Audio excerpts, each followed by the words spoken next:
खत्म कर लिया। अगर नबी पाक सल्लल्लाहु ताला अलैहि वसल्लम से हया होती तो आदमी डर डर करके जीता है कि अचानक मेरी मौत आएगी, कब्र में जाऊंगा तो हुजूर देखेंगे तो क्या कहेंगे, जो मेरा गुलाम है इस शक्ल के साथ आया। तो आदमी को शर्म और हया अगर बाकी रहे अपने मुस्तफा से तो जीने का ही अंदाज नहीं रखता। खौफे खुदा अगर दिल के अंदर है तो इस तरह अय्याश नहीं रहता। इसलिए ये दो चीजें वापस अपनी जिंदगी में ले आओ। जब तुम जिंदगी तब्दील करोगे तब फिर तुम्हारा एक नारा भी बड़ा असरअंदाज होगा।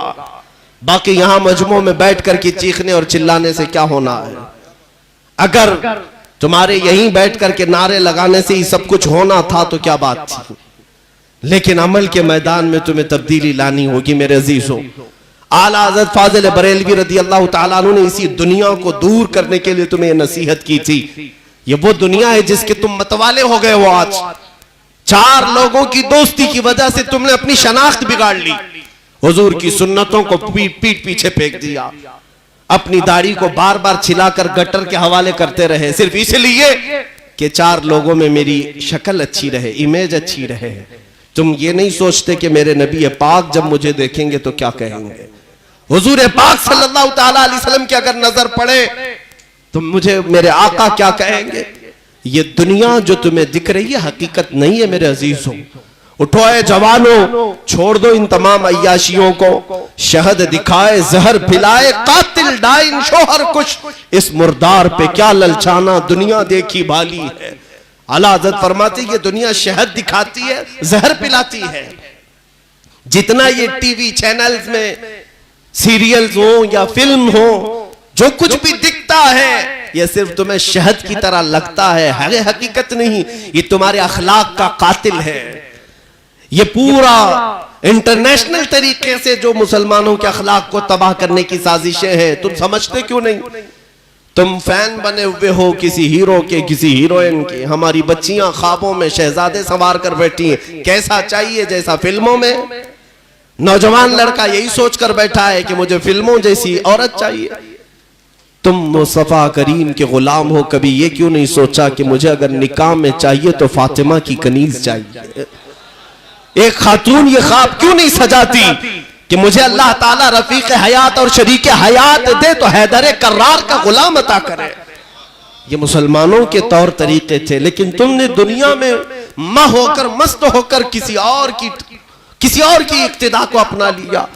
आ जाओ उसी नुक्ते पर, तुम्हारी कामयाबी अभी भी तुम्हारा इंतजार कर रही है, अभी भी तुम्हारा इंतजार कर रही है। तुम्हें बुला रही है वो वादियां जिन वादियों को मेरे मुस्तफा के गुलामों ने अजानों से पुर कर दिया था।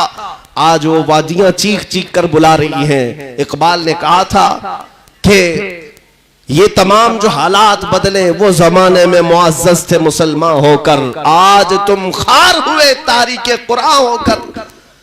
आज तुम सब छोड़ गए और वो तमाम वादियां आज जिस तरह वीरान नजर आ रही है। एक बात मैं कहता हूं मेरे अजीजों, न संभलोगे तो मिट जाओगे ए हिंदी मुसलमानों। तुम्हारी दास्तां तक न रहेगी दास्तानों में। और फिर बहुत खूब ये कहा है शायर ने, नहीं तेरा नशीमन कसर सुल्तानी के गुंबद पर, तू शाहीन है बसेरा कर पहाड़ों की चट्टानों में। तुम जिस तरह की जिंदगी गुजार रहे हो ये मेरे मुस्तफा की दी हुई जिंदगी नहीं है। सुबह गाने सुनते उठना, शाम को रक्स देखते हुए सो जाना, नहीं मेरे अजीजों।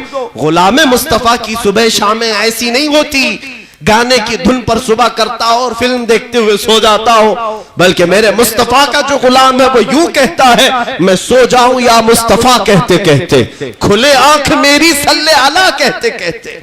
यह हमारे नगमे थे, यह हमारी जिंदगियां थी। जब से बदल लिया तुमने इन जिंदगियों को, उनसे फिरे जहां फिरा फिर आई कमी वकार में। जो कुछ आज कमी है वकार में। अजीजान गिरामी वकार, वो दौर कैसा था जब ये औलिया कामिलीन थे। इनके दीवार को आप मुताला करें या पढ़ करके देखें, इनका दुर्वेशाना अंदाज भी काफिरों के दिलों पर एक रौब तारी किया हुआ था। आज हुकूमत के तख्त पर बैठ करके भी बिल्ली बने हुए हमारे लीडर नजर आते हैं। क्यों? कौम को बेच खाने वाले लीडर कुछ नहीं कर पा रहे। आज इसलिए मैं आपसे ये गुजारिश करना चाहूंगा, कुरान कहता है फलयहज़रिल्लज़ीना युखालिफूना अन अम्रिही अन तुसीबहुम फितना औ युसीबहुम अज़ाबुन अलीम। अल्लाह फरमाता है लोगों, मेरे नबी के हुक्म की मुखालफत करने से बच जाओ। अगर तुम रसूल के खिलाफ चलते रहे, अल्लाह फरमाता है अन करीब अल्लाह तुम्हें फितने में मुब्तला कर देगा या दर्दनाक अजाब में गिरफ्तार करेगा। हुजूर की मुखालिफत करोगे फितनों में पड़ जाओगे। और आज इतने फितने हैं, इतने फितने के गिन नहीं सकते। आज मुखबिर सादिक रसूल पाक सल्लल्लाहु अलैहि वसल्लम की वो हदीस भी मुझे याद आती है। मेरे आका ने फरमाया मेरी उम्मत पर एक जमाना ऐसा आएगा कि फितने इस तरह से निकलेंगे जैसे बारिश के कतरे।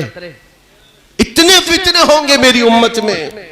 और एक मिसाल में मेरे आका ने यह फरमाया, तस्बीह के दाने जिस तरह टूट कर बिखर जाते, तस्बीह की अगर डोर टूट जाए, तस्बीह का धागा अगर टूट गया तो उसके जो मनके हैं कैसे जमीन पर गिर जाते हैं। हुजूर पाक सल्लल्लाहु अलैहि वसल्लम फरमाते हैं फितने इस तरह से फैल जाएंगे, एक को पकड़ने की कोशिश करोगे दूसरा उधर चला जाएगा, दूसरा पकड़ने की कोशिश करोगे तीसरा इधर चला जाएगा। आज फितनों का दौर ऐसा ही है, आप देख नहीं रहे। आज हालात ऐसे हैं कि घर जलाए जा रहे हैं और तुम अभी अपने ऐश को खत्म नहीं करना चाहते। क्या मेरे अजीजों ये फिक्र का वक्त नहीं है? क्या ये सोच विचार का वक्त नहीं है? क्या ये लड़ने का वक्त है? आज तुम्हारी अजानें दांव पर लग गई, रसूल पाक सल्लल्लाहु अलैहि वसल्लम की इज्जत पर मुसलसल हमले, बल्कि अल्लाह रब्बुल इज्जत की शान में भी गालियां दी जाने लगी। हिंदुस्तान का मजलूम अगर कोई तबका है तो हम हैं।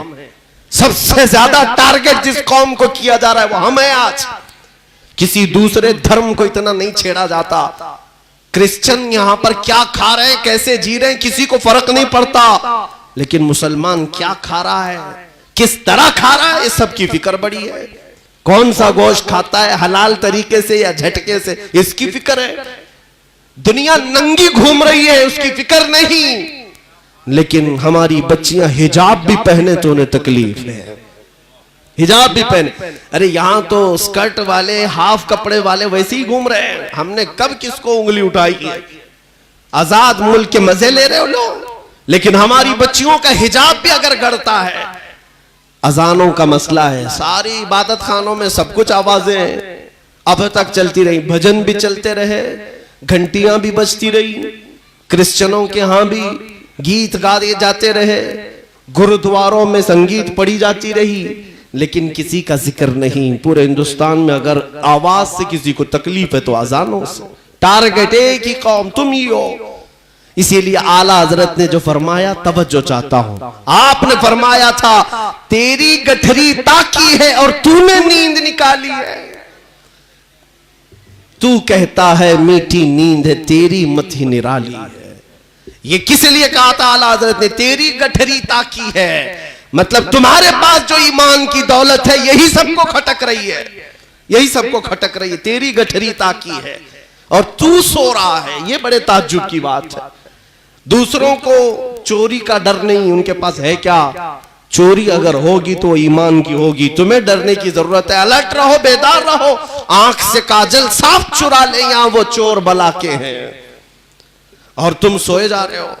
अजीजा ने गिरामी वक़ार, आज मुझे बताओ उम्मत के गयूर नौजवानों, कल क़यामत के दिन मौला जब हिसाब के मैदान में खड़ा करेगा, मेरे आका सल्लल्लाहु अलैहि वसल्लम फरमाते हैं उस वक्त तक कोई आदम का बेटा कदम नहीं हटा सकेगा जब तक मौला ताला के 5 सवालों का जवाब नहीं देगा। उनमें से पहला सवाल मौला ये फरमाएगा, ए इब्ने आदम, ए आदम के बेटे, मैंने तुझे जवानी दी थी, कहां कहां खर्चा किया, जरा हिसाब दे दे। अल्लाह ताला जब ये सवाल करेगा, जवानी का हिसाब देना इतना भारी हो जाएगा, इतना भारी कि मुहद्दिसीन फरमाते हैं बाज लोगों को 300 साल लग जाएंगे, बाज को 400 साल लग जाएंगे जवानी का हिसाब देते देते। मैं तुमसे पूछता हूं, कल बरोज़े क़यामत अगर तुमसे सवाल कर लिया जाए, जब मेरे नबी पाक की शान में गालियां दी जा रही थी उस वक्त तू कर क्या रहा था? तुम जवाब यही दोगे कि मैं फेसबुक चला रहा था, गेम खेल रहा था, रात भर चैटिंग कर रहा था। तुम्हारे पास मसरूफियत क्या थी? क्या तुम्हारा दिल दर्द कर रहा था?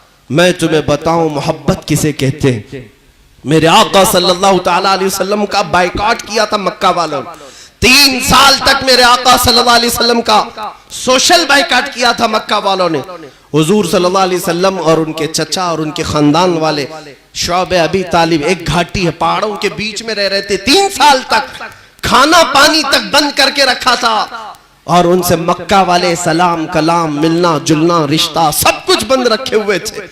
यहां तक कि इन 3 सालों में कई दिन ऐसे आए मेरे आका के ऊपर कि हुजूर पाक सल्लल्लाहु अलैहि वसल्लम ने दरख्त के पत्ते चबा कर खाए और चमड़े को उबाल करके खाया, चमड़े को पानी गर्म करके उबाल करके खाए। ये 3 साल बड़ी सख्ती के गुजरे, लेकिन मोहब्बत किसे कहते हैं मैं बताऊं आपको। साद इब्ने मुआज मदीने के एक सहाबी हैं जो हुजूर पाक के हाथ पर इस्लाम ला चुके थे बहुत पहले ही, मक्का आकर के ही, और मदीने में रहते थे। मदीना 450 किलोमीटर दूर है मक्का से। उस जमाने में तकरीबन 9 दिन का सफर हो जाता था। जब साद इब्ने मुआज को पता चला कि रसूल पाक का बायकॉट किया है मक्का वालों ने, मेरे आका पत्ते खा रहे हैं और चमड़े को गर्म करके खा रहे हैं। साद बिन मुआज सरदार थे अपने कबीले के, अंसार साहबा में सरदार थे, खजूरों के बागीचों के मालिक थे, बड़े पैसे वाले थे। लेकिन मदीने वालों ने देखा साद इब्ने मुआज रोजाना उठते हैं और दरख्त के पत्ते खाते हैं और चमड़े को लाकर उबाल कर खाते हैं। लोग कहने लगे साद तुम्हारे अंदर फाका आ गया, इतनी गुर्बत आ गई कि तुम्हें पत्ते खाने की जरूरत पेश आ रही है, चमड़े खाने की जरूरत पेश आ रही है। साद इब्ने मुआज ने कहा नहीं, मेरे पास माल और दौलत का जखीरा है, लेकिन मैंने सुना मेरा मुस्तफा पत्ते खा रहा है, तो कैसे ये गवारा करे कि मैं खजूर खाऊं। मेरा दिल नहीं गवारा करता कि मैं खजूर खाऊं या रोटी खाऊं। मेरे मुस्तफा करीम सल्लल्लाहु अलैहि वसल्लम का बायकॉट किया है मक्का वालों ने, तो जो नबी पाक सल्लल्लाहु ताला अलैहि वसल्लम पर उन्होंने खाना पानी बंद किया, तो मैं उस वक्त तक नहीं खाऊंगा रोटी जब तक मेरे आका रोटी ना खा ले। ये सहाबा की मोहब्बत थी। आज नबी कौनैन सल्लल्लाहु ताला अलैहि वसल्लम की मोहब्बत रखने वालों इतनी तो फिक्र कर सकते हो कि तुम्हारे अंदर बेचैनी आ जाए, बेकरारी आ जाए कि मेरे नबी की इज्जत अब सलामत नहीं रही तो मेरी कौन सी इज्जत सलामत रहने वाली है, मेरे घर की क्या इज्जत बचने वाली है। मैं एक बात जिम्मेदारी के साथ कहता हूं, बात कड़वी जरूर होगी, या उलमा, या मशाइख, या सज्जादे, या आस्ताने, एक बात याद रख लेना, जो कुछ भी तुम्हारे पास आज है ये सिर्फ और सिर्फ ये खानकाहों और दीवारों की वजह से नहीं, ये मेरे मुस्तफा की वजह से है। नबी पाक सल्लल्लाहु अलैहि वसल्लम की निस्बत से सब कुछ मिला है। उलमा को जो इज्जत मिली है, उलमा का आज जो माश चल रहा है वो सब नबी के टुकड़ों पर है। खानकाहों के जितने सज्जादे हैं वो जो कुछ भी खाते हैं वो मेरे मुस्तफा का सदका खाते हैं। और अगर हुजूर पाक के नाम पर अलर्ट नहीं हुए, बेदार नहीं हुए, तो हो सकता है ये नेमतें छिन जाएं, ये नेमतें छिन जाएंगी। मेरे अजीजों, हम कंप्रोमाइज सब बातों पर कर सकते हैं, लेकिन हुजूर पाक की इज्जत के मामले में नहीं होनी चाहिए। इतनी बेदारी ले आओ, इतनी बेदारी ले आओ जितनी बेदारी वक्त का मुजद्दिद देना चाहता था। बरेली का इमाम ये कह करके गया है, लोगों जिंदगी गुजारना हो तो यूं गुजारो, पुकारो गुंबदे खजरा के मकी को और गवाह बना करके ये कहो मेरा इस दुनिया में कुछ नहीं है, जो कुछ है वो आपका है। दहन में जुबान तुम्हारे लिए, बदन में है जान तुम्हारे लिए। या रसूल अल्लाह हम आए यहाँ तुम्हारे लिए, उठे भी वहां तुम्हारे लिए। जीने का तरीका ये होना चाहिए। और मुर्शिद गिरामी हुजूर ताजुश शरिया रहमतुल्लाह ताला अलैह ने आखिर वक्त में ये मैसेज दिया था, जिंदगी ये नहीं है किसी की किसी के लिए, जिंदगी है नबी की नबी के लिए। ना समझ मरते हैं जिंदगी के लिए, अरे जीना मरना है सब कुछ नबी के लिए। हुजूर पाक सल्लल्लाहु अलैहि वसल्लम के हो जाओ। आज हमारी ये गरज, हमारा ये ऐलान और हमारी ये पुकार, तुम जो समझते हो ये तकरीर समझो, खिताबत समझो, बयान समझो, वाज समझो, जो तुम्हारी मर्जी, लेकिन हम चाहते इतना ही हैं कि जिस रास्ते पर मेरे आका ने सहाबा को छोड़ा था वो रास्ता आज भी तुम्हें पुकार रहा है। आ जाओ उसी रास्ते पर, आ जाओ उस रास्ते पर, इसलिए कि उस रास्ते में कोई कजी नहीं, कोई टेढ़ापन नहीं। वो रास्ता मदीने से सीधे मेरे मौला की बारगाह में ले जाता है। और ये औलिया कामिलीन के उर्सों पर आने वाले, आप यहां कोई तमाशा देखने नहीं आते, इन औलिया के आस्थानों पर, उर्सों पर आने वाले रात भर इंटरटेनमेंट करने के लिए नहीं आते। यहां जो आते हैं वो दिल की इस्लाह के लिए आते हैं। मैं अभी किताब अज्जुमिया साहब ने